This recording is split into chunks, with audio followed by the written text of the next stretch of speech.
So you've saved a bit of money, but you're not sure whether you can invest in property. Well, stay tuned because I'm about to show you a quick calculation so you can work out how much it's going to cost you to get into the marketplace today.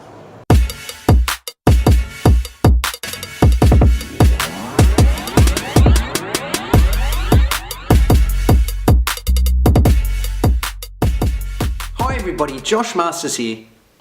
Property investing is one of the most lucrative investing activities you can do, but it's also not cheap and you've got to put a lot of money up front in order to get into the game. But how much money does it actually take? Well, I'm going to show you a quick calculation so you can work out based off your savings whether you've got enough to invest in a property. This will also work if you've got equity in the bank and you're using that to invest in something else as well, and you need to work out how much your potential purchase price could be. So, the first two calculations are a percentage, and you'll probably know them as the deposit and stamp duty. Now, the deposit is around 10%, let's say. Stamp duty on average is going to be around 4%. Now, this will change depending on the value of the property.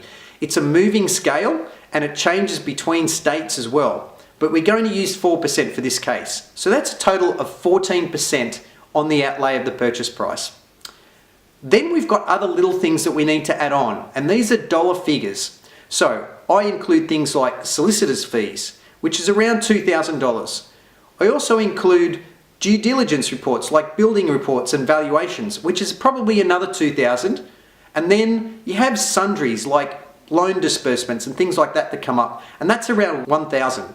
So if we leave around $5,000 outside of that, that will usually take care of that. And if you're using a buyer's agent, this needs to be taken into account as well in these extra costs.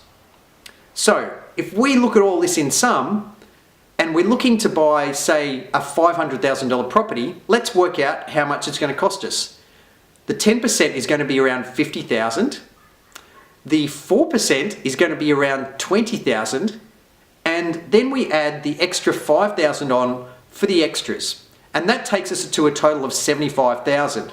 So as you can see, if we want to get into a property of $500,000, it's going to cost us around $75,000 out of pocket to invest in.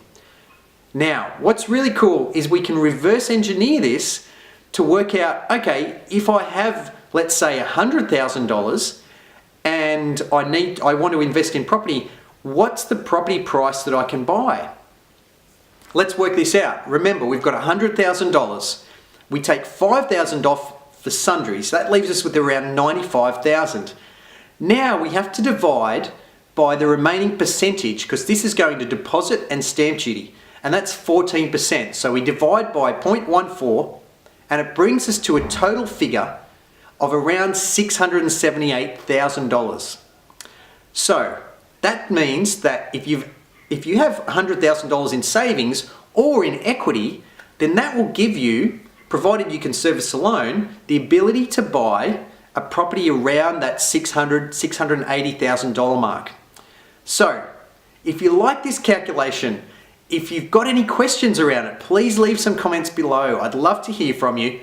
My name's Josh Masters, and you've been watching On the Ladder.